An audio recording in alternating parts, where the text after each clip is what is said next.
observamos el mundo, para comprenderlo y para poder evolucionar. La inteligencia nos ha permitido forjar herramientas para comprender lo pequeño y lo infinitamente grande.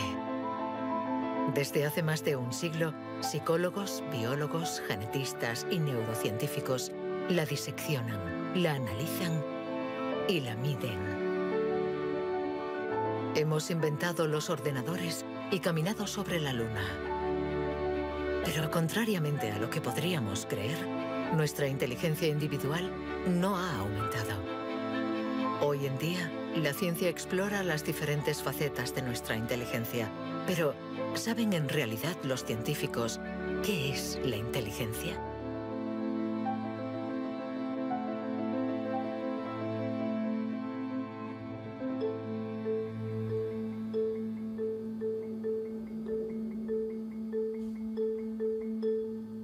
Inteligencia es relacionar, unir elementos diferentes para hallar soluciones. Para entenderla, hay que conseguir dividirla y aislar todos sus componentes. Los investigadores estudian sus diferentes facetas.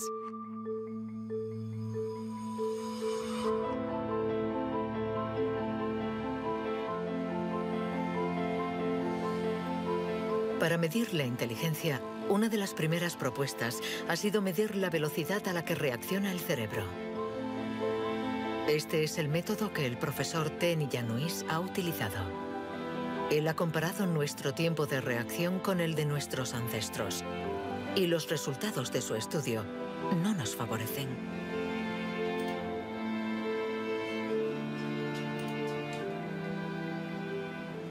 Para medir el tiempo de reacción, mostramos a una persona una luz sobre una pantalla y esta, pulsando un botón lo más rápido posible, debe decir si la luz aparece a la derecha o a la izquierda.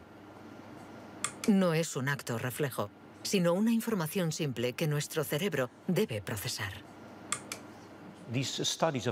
Estos estudios sobre el tiempo de reacción son muy antiguos. Muchos de ellos los llevó a cabo Francis Galton, primo de Charles Darwin, entre 1860 y 1880 en Gran Bretaña. Galton hizo pruebas a muchos miles de personas representativas de la población de la época. La gente tenía entonces un tiempo de reacción muy rápido. Nosotros hemos buscado estudios comparables que hubieran sido hechos durante los últimos 120 años y hemos encontrado unos 15. Al compararlos, hemos podido comprobar que durante los últimos 150 años la gente se ha hecho cada vez más y más lenta. Para el profesor Ten Yanouis, inteligencia es velocidad. Y nuestro cerebro invierte como media 50 milisegundos más que el de nuestros bisabuelos a la hora de procesar una información simple. 50 milisegundos más puede sonar como un algo ridículamente breve. Pero si pensamos en las miles y miles de decisiones que debemos tomar cada día, y somos un poco más lentos en cada decisión, esto puede tener consecuencias muy, muy importantes.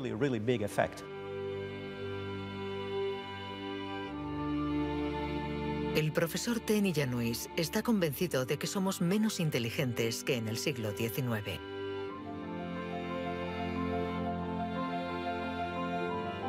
Y la prueba está en la increíble capacidad de invención de este periodo, marcado por una explosión de las innovaciones, de la creatividad, de las ideas.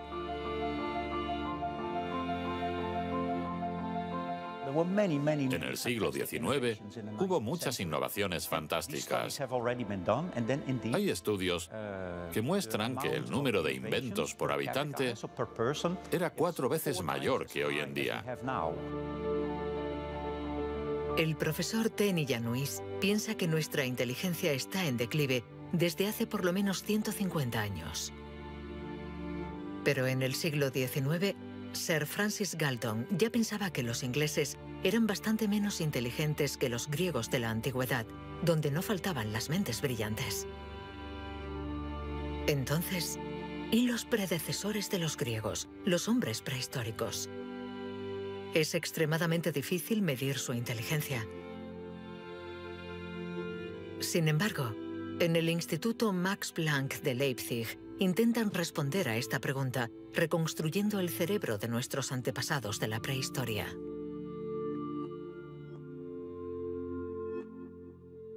La paleoneurología es una ciencia muy frustrante, porque su objeto de estudio es casi inexistente. No hay cerebros fósiles. Lo que sí tenemos es la caja que contenía este cerebro.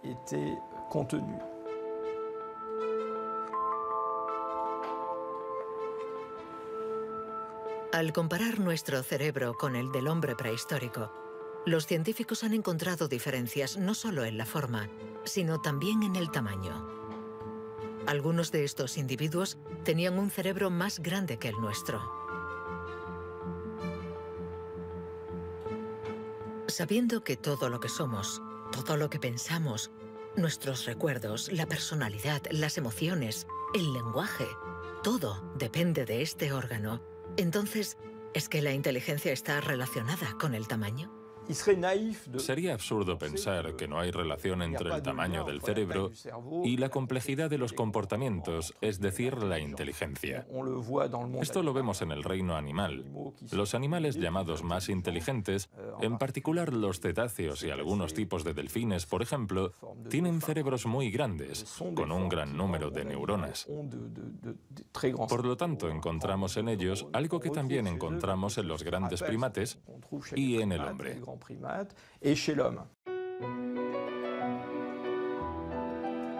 La evolución hizo crecer el tamaño de nuestro cerebro durante 2 millones de años, hasta alcanzar su máximo hace unos 15.000 años. El hombre de Cro-Magnon, que pintó en la cueva de Lascaux hace unos 17.000 años, era un Homo sapiens como nosotros. Pero de todos los Homo sapiens, este era el que tenía el cerebro más grande. El tamaño de nuestro cerebro ha disminuido en comparación con el de este antepasado. Y según algunos investigadores, somos menos inteligentes que él. Pero esta teoría no es compartida por todos. Yo no creo que haya una inteligencia que se pueda medir con una regla y decir que nuestro reciente antepasado era igual o más o menos inteligente. El hombre de Cro-Magnon tenía la inteligencia que necesitaba para sobrevivir en su mundo, pero no para trabajar en un banco. Si viajásemos 25.000 años atrás en nuestra máquina del tiempo para traer al presente al hombre de Cro-Magnon, sin duda se adaptaría al mundo en el que va a tener que vivir. Historically, you guys have struggled to adapt. Yeah, right. Walking upright, discovering fire, inventing the wheel, laying the foundation for all mankind. You're right. Good point. Sorry we couldn't get that to you sooner. Connie, your reaction? We live in a society where the individual ego and the group dynamic are in constant struggle. Response? Yeah, I have a response. What? ¿Más inteligente? ¿Menos inteligente? Cuando intentamos medir la inteligencia, todo se complica. Y sin embargo, lo hacemos continuamente. En las universidades del mundo entero se enseña qué es la inteligencia. Y todos nosotros, sin ser especialistas, la medimos cada día. Todos medimos la inteligencia. Si es usted soltero y va a un bar y conoce a alguien, lo más importante después del físico es la inteligencia. Medimos la inteligencia de la gente siempre. Si hablamos sobre un concepto difícil o hacemos algo que desconocen, ¿cuánto tardan en entenderlo? Medir la inteligencia analizando las respuestas. Evaluando la pertinencia de las acciones. Comparando a los individuos. Un método que dio lugar a la única herramienta de la que disponemos para medir la inteligencia. El cociente intelectual, inventado por Alfred Binet a principios del siglo XX. Alfred Binet criticó bastante a los alienistas, los psiquiatras de la época. que hacían diagnósticos para juzgar la discapacidad intelectual, separando en grandes categorías: los idiotas, que tenían el grado más alto de discapacidad, después los imbéciles y luego los tontos. En opinión de Binet, sus juicios eran discutibles, muy difusos y diferentes de un psiquiatra a otro. Él pensaba que eran necesarios unos criterios objetivos y una única herramienta de evaluación basada en criterios científicos.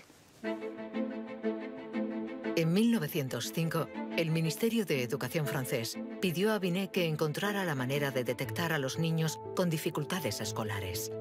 Él no tenía ninguna teoría sobre la inteligencia, pero observando a sus hijas, pensó que podría hacer una evaluación a partir del razonamiento, la capacidad de comprensión y la memoria. Lo que finalmente intentó hacer fue encontrar para cada grupo de edad los problemas característicos de ese grupo. Por ejemplo, les enseñaba una foto y les preguntaba qué representaba. Señaló que los niños de 3 años enumeraban lo que había en la imagen. Hay un señor, una señora, un banco, un árbol. Los de 7 u 8 años describían la imagen. Hay un señor y una señora sentados en un banco. Y por último, los de 12 años interpretaban la imagen. ¿Están tristes? ¿O bien el señor está enfermo? Y cosas así. Así, Binet desarrolló junto a Théodore Simon el primer test de inteligencia. Había nacido el clásico test de la edad mental. Es la relación entre la edad mental dada por el resultado del test y la edad real de la persona. La cifra se multiplica por 100 para obtener el cociente intelectual. Si un niño de 10 años resuelve las pruebas de uno de 12, será un niño adelantado y tendrá un cociente de 120. La idea era relacionar el rendimiento de un individuo con el de otros individuos comparables, es decir, los que están exactamente en la misma categoría de edad, la misma cultura, etc.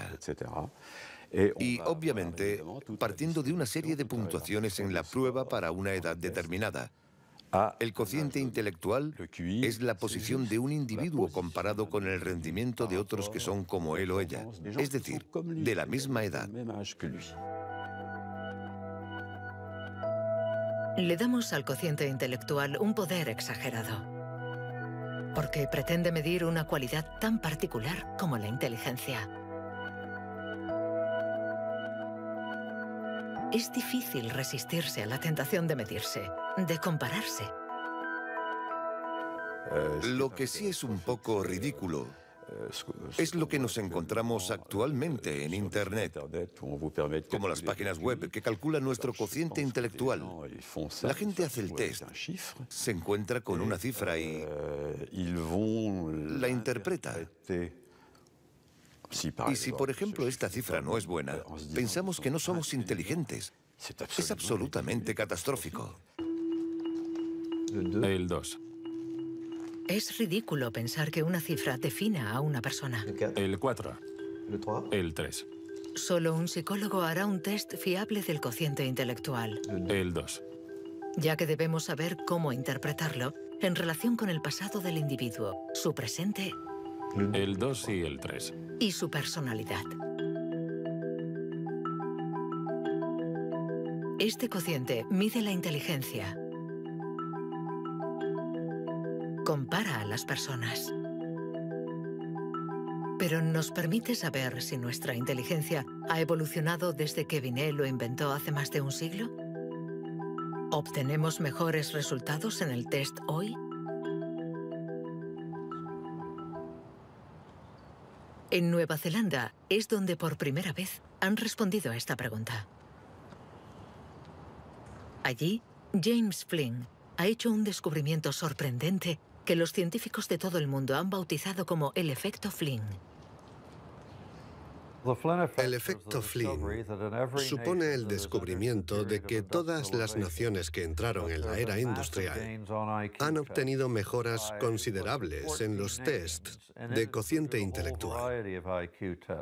He revisado toda la variedad de estas pruebas en 40 países, como en Francia, Holanda o Noruega, donde los jóvenes habían sido llamados al servicio militar. Se les ha dado cada año exactamente el mismo test, y las mejoras son muy evidentes. Hace una o dos generaciones, la gente obtenía una media de 30 respuestas sobre 60. Hoy obtienen 45. Después de evaluar decenas y decenas de estudios, James Flynn ha mostrado que desde hace más de 60 años obtenemos mejores resultados en estos test. ¿Quiere esto decir que ahora somos más inteligentes que nuestros abuelos? Un cambio en el cociente intelectual no significa necesariamente un cambio en la inteligencia. Pongamos un ejemplo. Una persona hace hoy el test por primera vez. Si hace el mismo test al día siguiente, existe un efecto de aprendizaje. Su puntuación va a ser más alta, pero no quiere decir que se haya hecho más inteligente. Solo significa que se ha familiarizado con el test. El aumento del cociente intelectual se debe en gran medida al entorno, mejor alimentación y mejor educación. Nuestro cociente aumentaría de 2 a 3 puntos por cada año de escuela, y los años de escolarización han pasado de una media de 6 a principios del siglo XX a los 11 años de hoy en los países industrializados. Todos estos cambios añadidos han incrementado los resultados. Cuando realizamos un test hoy, estamos preparados en la medida en que la escolarización y otra serie de factores nos han dado la capacidad de aplicar nuestra lógica de forma abstracta. Es decir, que podemos ver una serie de números y acertar el siguiente.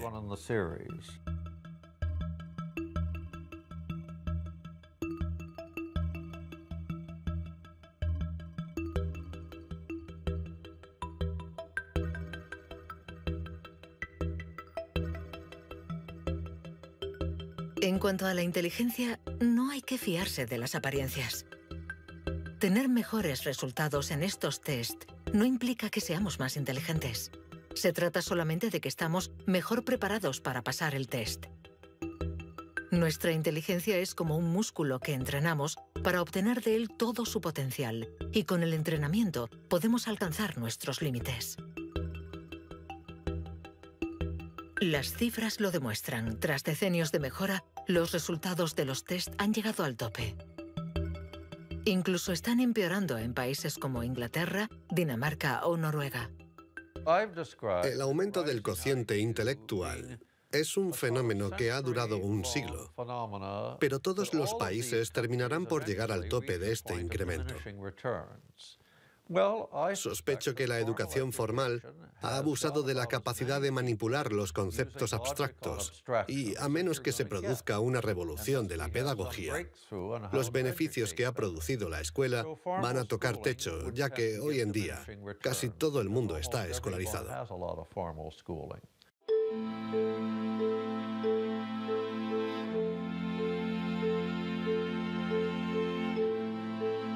Un cociente estancado. Cerebros cada vez más lentos y más pequeños. ¿Dónde está nuestra inteligencia? Las primeras herramientas para medir la inteligencia se inventaron hace más de un siglo. Y todavía estamos influenciados por las teorías de Sir Francis Galton y Alfred Binet. Pero hoy podemos llegar más lejos. En lugar de medir lo que la inteligencia produce, pongamos nuestra atención en el órgano que produce la inteligencia.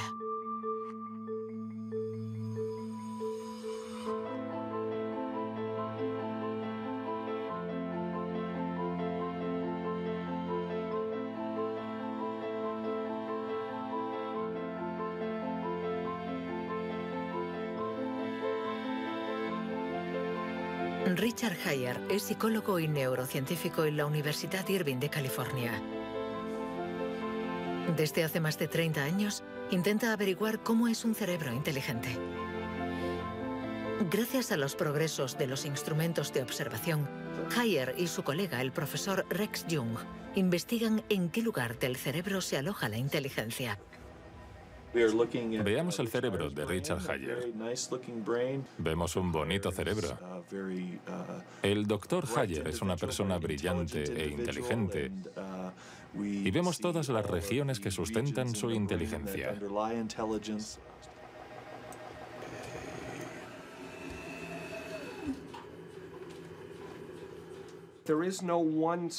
No existe ninguna zona en el cerebro a la que podamos llamar centro de inteligencia.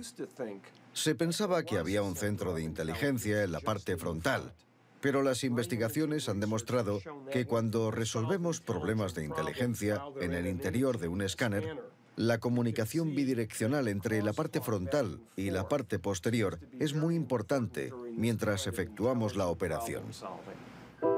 El profesor Hayer es uno de los pioneros en la utilización de modernas técnicas de neuroimagen. Su primer estudio data de 1988. Hasta entonces, nadie había utilizado estas herramientas para investigar la inteligencia.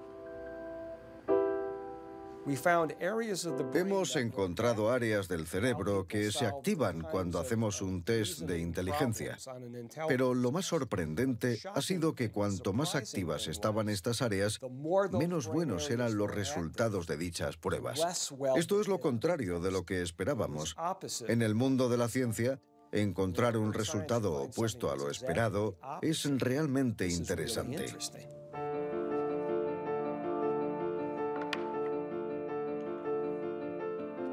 Un cerebro inteligente no es un cerebro que funciona más, sino todo lo contrario.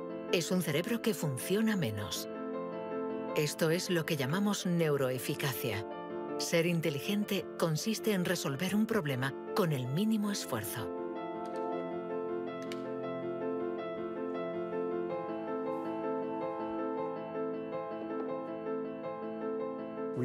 Si recordamos la primera vez que condujimos un coche, el primer día en un gran aparcamiento vacío, con alguien sentado a nuestro lado, girando el volante y pensando, ahora tengo que frenar. Sin embargo, hoy conducimos en medio del tráfico de una ciudad desconocida y aún así podemos charlar con los acompañantes, porque nuestro cerebro es ahora mucho más eficaz.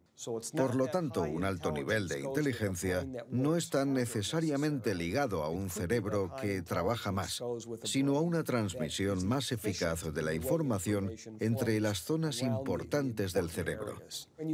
Cuando se piensa en un proceso tan complejo como la inteligencia, debemos imaginar que el cerebro es como una orquesta con distintas secciones. Pero el verdadero misterio está en cómo interactúan estas secciones, porque, como sabemos, esta orquesta no tiene director. Si el cerebro es una orquesta, entonces la inteligencia es la música.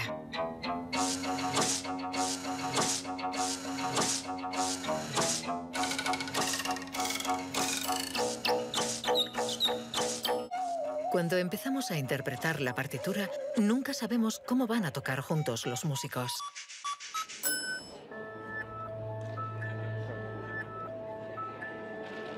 En la Universidad de la Sorbona, el profesor Olivier Houdet busca un director para esta orquesta. Para encontrarlo, mide la actividad eléctrica del cerebro mientras los niños resuelven problemas.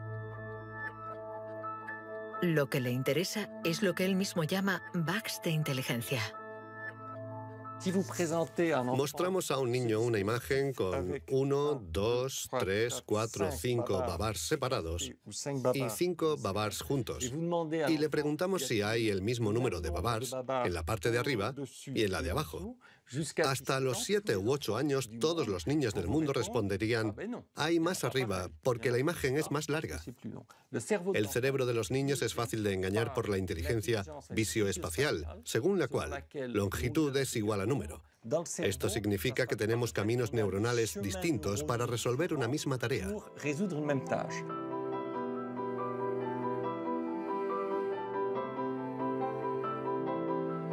Contar o medir. Hay muchas soluciones para un mismo problema, y nuestro cerebro está continuamente luchando para inhibir las estrategias negativas. Lo que queremos mostrar, y esta es la originalidad de nuestro laboratorio, es que la inhibición es sin duda el proceso clave y positivo de la inteligencia, porque nos permite resistirnos a nosotros mismos. Resistirnos a nosotros mismos es aprender a controlar las interferencias que perturban a nuestra inteligencia. El test de Stroop es uno de los métodos de observación de estas interferencias. Consiste en decir el color de una palabra sin leerla. Azul, amarillo, rojo, amarillo, verde. ¿Rojo, verde? ¿Verde? ¿Rojo? Verde, amarillo. Amarillo, rojo. amarillo, amarillo, rojo. Amarillo, rojo. Amarillo, amarillo. Rojo, verde. Rojo, amarillo, azul, verde.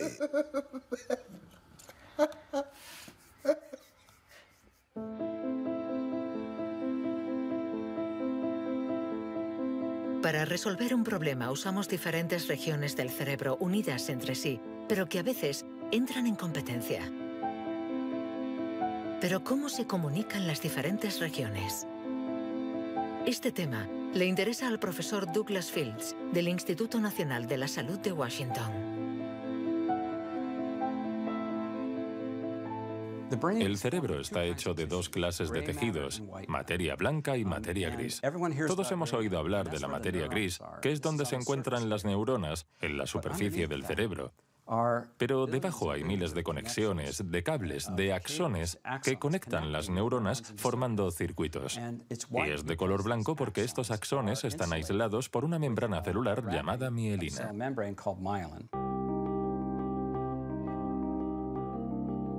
La mielina envuelve los axones y permite que la información circule de forma rápida y eficaz en el cerebro.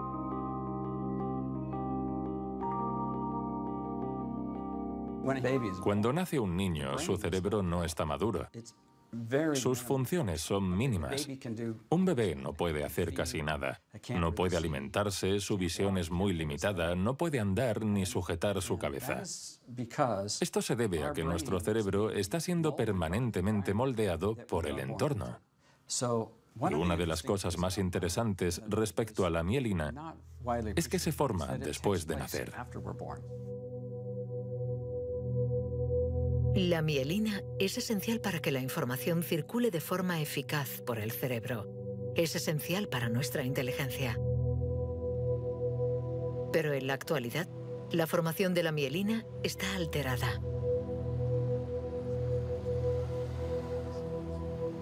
Barbara Demnex, endocrinóloga del Museo de Historia Natural de París, estudia cómo nuestra inteligencia está amenazada por uno de los azotes del siglo XXI. La contaminación. En cualquier parte del mundo donde vivas, estarás expuesto a ciertas sustancias químicas que interfieren en el funcionamiento de la hormona tiroidea. Esta es la hormona producida por la glándula tiroides que está en la base del cuello. Es necesaria para el desarrollo del cerebro desde las primeras etapas del feto hasta una edad más avanzada como la mía, para asegurar el mantenimiento de las funciones mentales, incluida la mielinización. La Autoridad Europea de Seguridad Alimentaria ha analizado 297 pesticidas. Entre ellos, más de 100 afectan al funcionamiento de la hormona tiroidea, como el bisfenol A, el PCB y los productos ignífugos. Productos químicos con los que estamos en contacto a diario. El equipo de Barbara Demnex ha demostrado que estos productos bloquean los receptores específicos de la hormona tiroidea de cada una de las células cerebrales y los efectos son considerables. Hay una evidencia sólida. Los científicos hemos observado los niveles de exposición en las madres. Se han comparado diferentes niveles de exposición y hemos visto que los niveles más elevados estaban asociados a una pérdida de 5 a 6 puntos de cociente intelectual en sus hijos. Cierto es que la mayoría de nosotros no percibimos la diferencia, pero es evidente que 5 puntos menos de cociente intelectual pueden suponer una gran diferencia en cuanto al éxito escolar o al éxito en la vida. Y saberlo puede ser muy preocupante para los padres.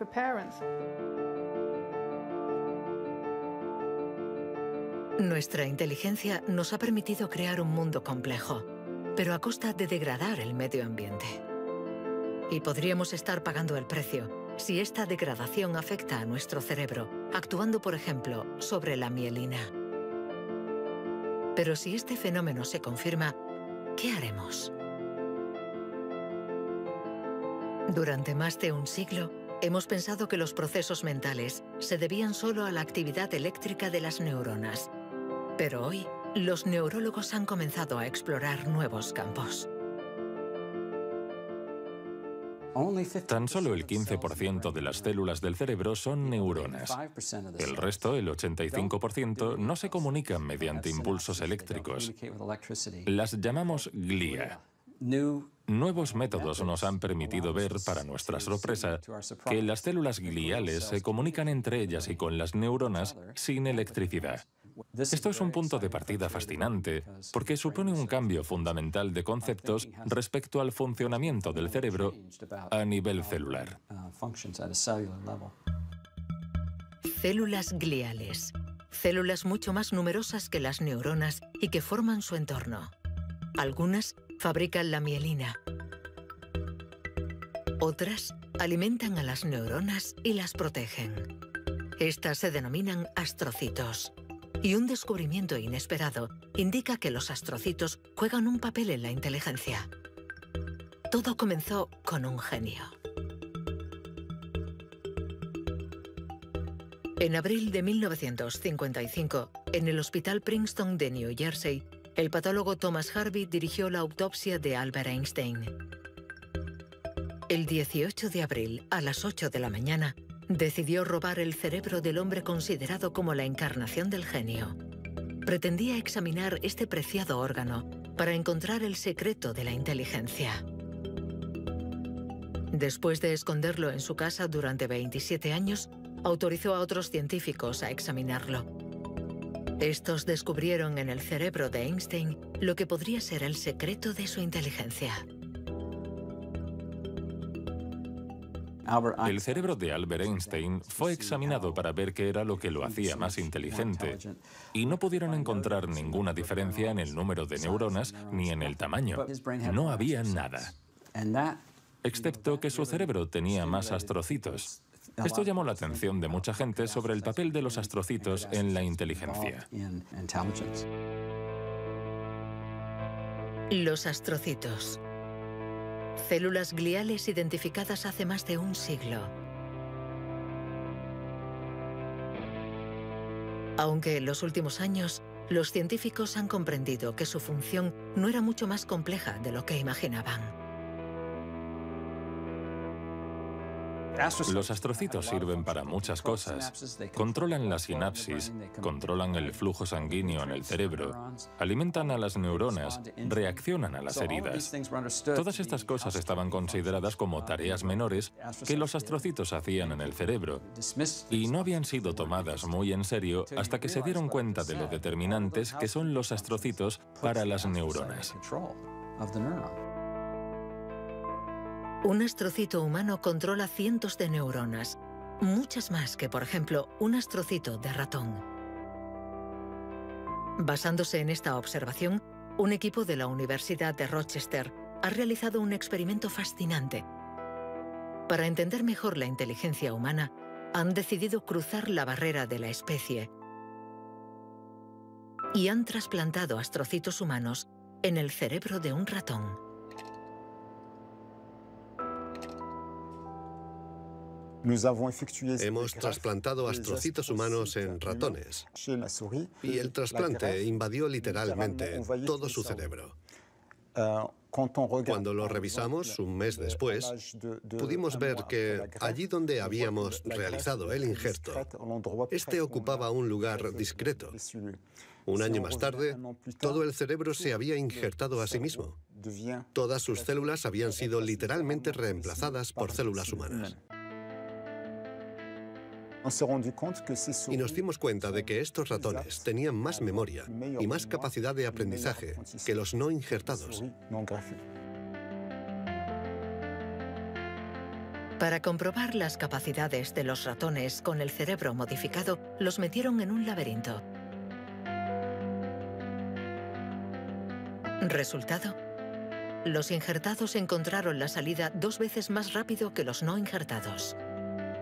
Este experimento no deja lugar a dudas. Los astrocitos favorecen la memoria y el aprendizaje. Juegan un papel clave en nuestra inteligencia.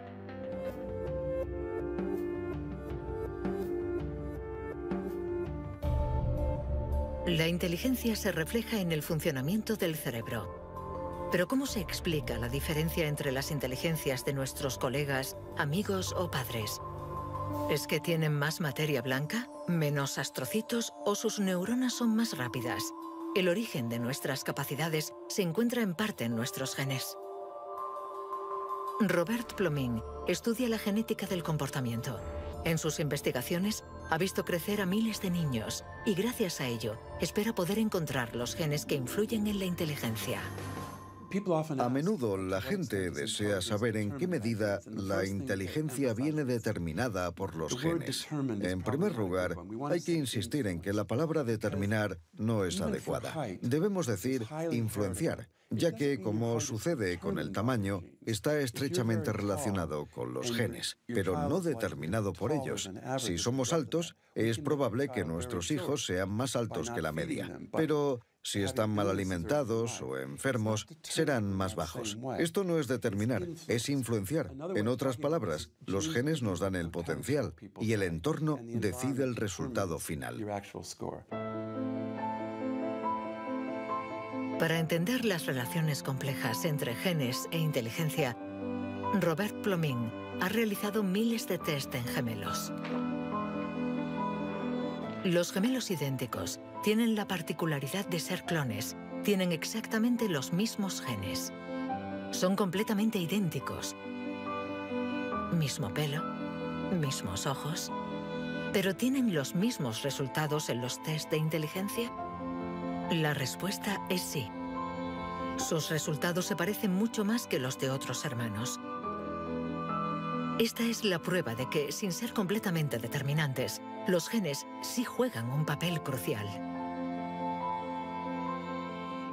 La mayoría de los países del mundo, más de 100, dispone actualmente de registros de gemelos porque reconocen la importancia del método gemelar a la hora de calcular la influencia de los genes.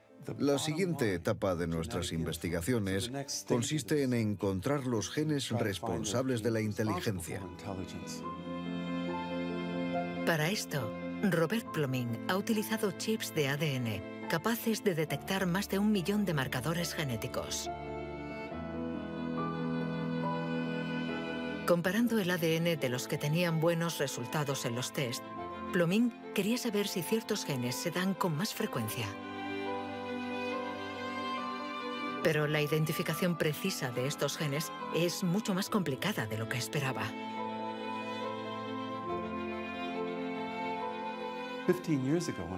Hace 15 años, cuando comencé a buscar los genes de la inteligencia, nadie imaginaba que sería una tarea tan difícil. Pudimos identificar más de 300 genes que influyen sobre la inteligencia. El problema era que habíamos estudiado solo el 1%.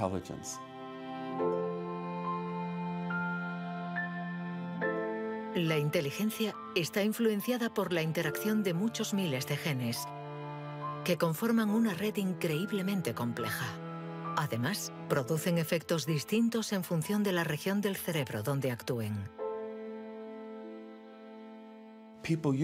Antes pensábamos que el cerebro funcionaba por áreas. Esta área controla el lenguaje, esta hace otra cosa. El cuerpo calloso comunica los hemisferios. Hoy nos hemos dado cuenta de que esto era ficción y que el cerebro actúa de forma más global. Desde un punto de vista genético, se ve más claro todavía, ya que la mayoría de los genes que actúan sobre el cerebro actúan sobre muchas regiones del cerebro. Paso a paso vamos entendiendo nuestra inteligencia. Los científicos afinan las herramientas para medirla, pero la cuestión es cómo las vamos a utilizar.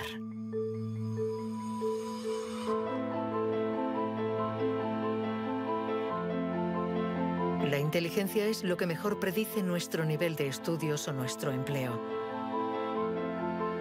Por lo tanto, hablar de la inteligencia es delicado, ya que tendemos a valorar, clasificar y jerarquizar, con el riesgo a equivocarnos que conlleva. El error de razonamiento está en considerar que la inteligencia puede ser esencialmente hereditaria. Y esto nos ha llevado a divagaciones, en mi opinión, total y absolutamente ridículas. Por ejemplo, en 1924, creo, se votó en Estados Unidos una ley que restringía la inmigración mediante cupos, porque en los test daban resultados menos buenos. Y se suponía que los inmigrantes eran hereditariamente menos inteligentes. Se limitó, pues, su entrada al país para evitar un descenso en la media.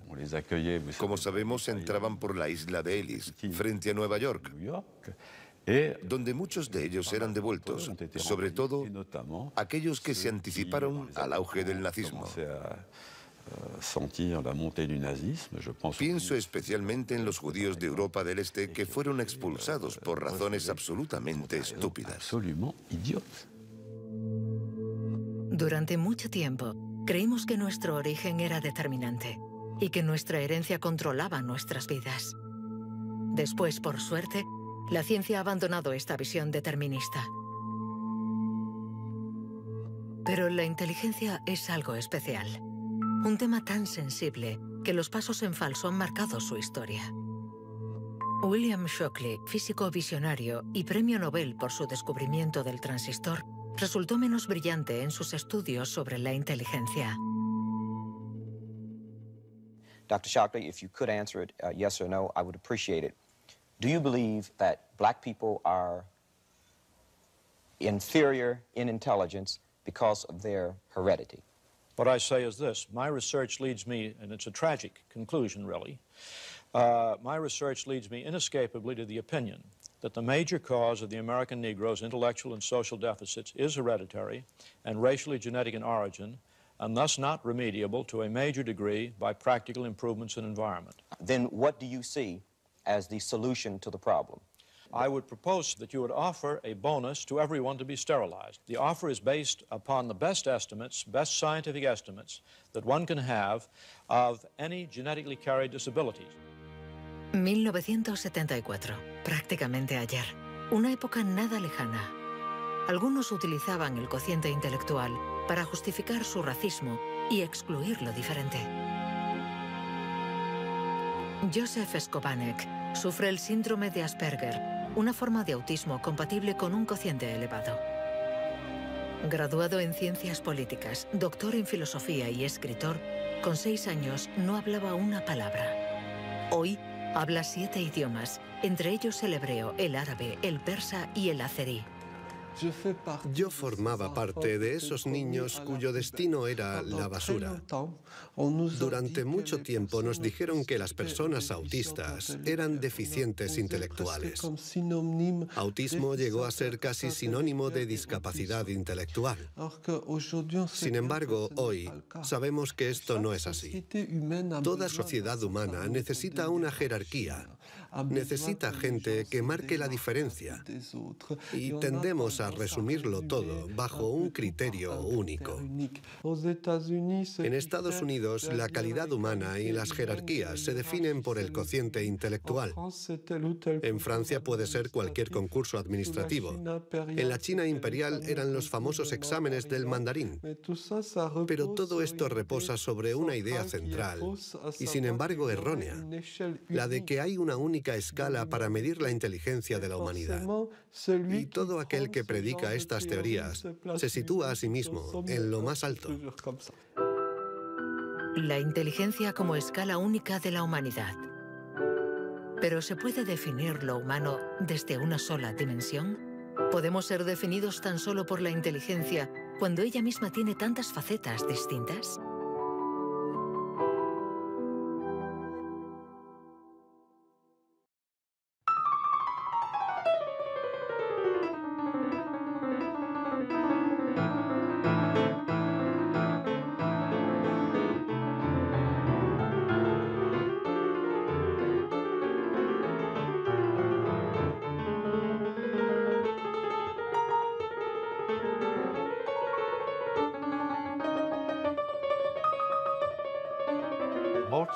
Nos han dicho siempre que Mozart podía tener en la mente una sinfonía entera.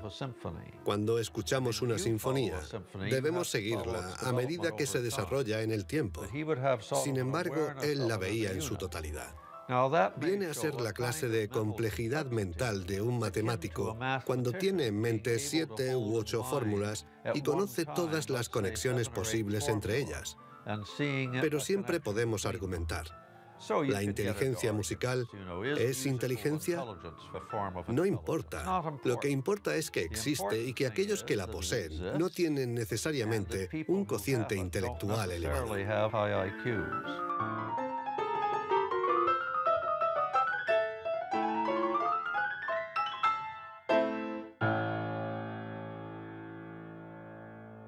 Siempre ha existido una reticencia a considerar que existen formas distintas de inteligencia y una cierta tendencia a querer determinar un cociente intelectual general.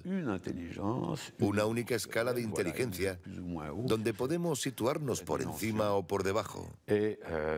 Pero la realidad lo contradice. Existen numerosas formas de inteligencia y podemos tener un nivel muy alto en algunas de ellas y un bajo nivel en otras. Esta idea estaba en los primeros estudios sobre la inteligencia. Hoy, los científicos ya han aceptado que sea cual sea el método utilizado, no van a conseguir medir la inteligencia con una escala única.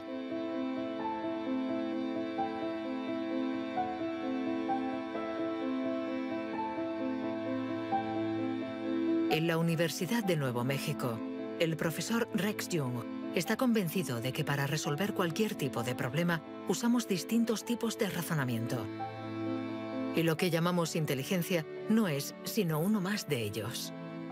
Creo que la creatividad es otro modelo de funcionamiento del cerebro y lo que intento averiguar es si es diferente a la inteligencia o similar. ¿Estamos hablando de lo mismo o de algo distinto? Y he llegado a la conclusión de que la creatividad es un proceso de razonamiento básicamente diferente.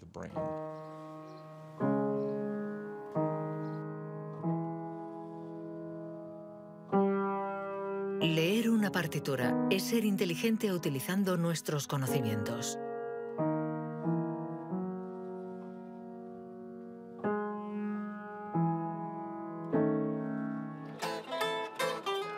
Improvisar es ser inteligente inventando y siendo creativo.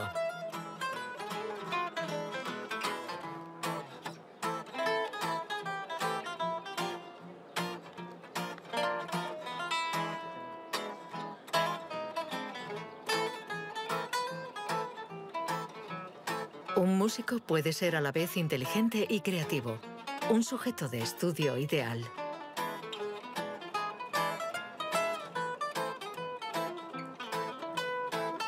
El profesor Jung ha estudiado numerosos cerebros para saber cómo pueden coexistir inteligencia y creatividad. Trabajo sobre la hipótesis de que son complementarias y que hay dos redes diferentes en el cerebro que cooperan para permitirnos razonar. Una es un tipo de razonamiento inteligente y la otra un tipo de razonamiento creativo. Y las dos son extremadamente importantes. Estamos muy cerca de comprender cómo funcionan.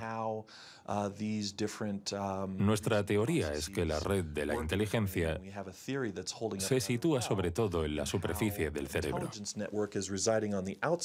Con la creatividad las cosas son diferentes, porque depende principalmente de la llamada red de modo por defecto, situada en el interior del cerebro.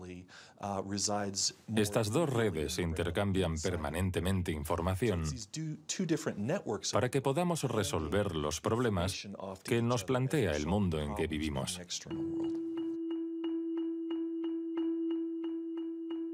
Todos hemos experimentado esa sensación de una idea que surge de no se sabe dónde con la fuerza de la evidencia. Lo que nos revelan los neurocientíficos es que la forma de razonamiento inventivo creativo es una única forma de razonamiento. ¿Podemos ser inteligentes sin ser creativos? ¿O creativos sin ser inteligentes? ¿Esta cuestión tiene sentido?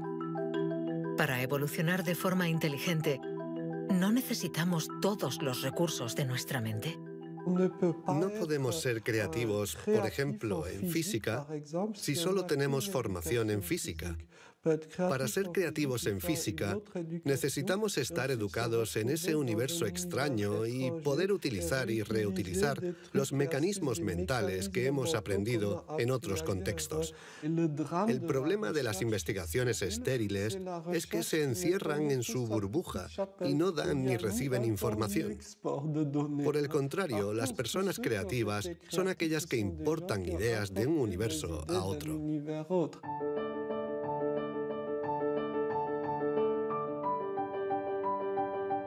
Los hilos se tejen. El cuadro se completa. Los científicos ensamblan poco a poco las diferentes piezas de nuestra inteligencia. Pero el mundo evoluciona y la inteligencia también. El cerebro está en permanente evolución y permite que la inteligencia se adapte a los problemas que debemos resolver, por múltiples y variados que estos sean.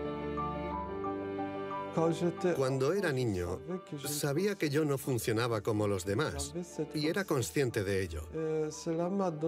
Esto me hizo reflexionar y me llevó a imaginar un mundo plural. Un mundo donde no hubiera una única forma de clasificar y de medir, sino muchas. Lo que quiero decir es que la verdadera inteligencia humana no está en pensar de forma plural y saber tener en cuenta distintas formas de entender el mundo y no solo una.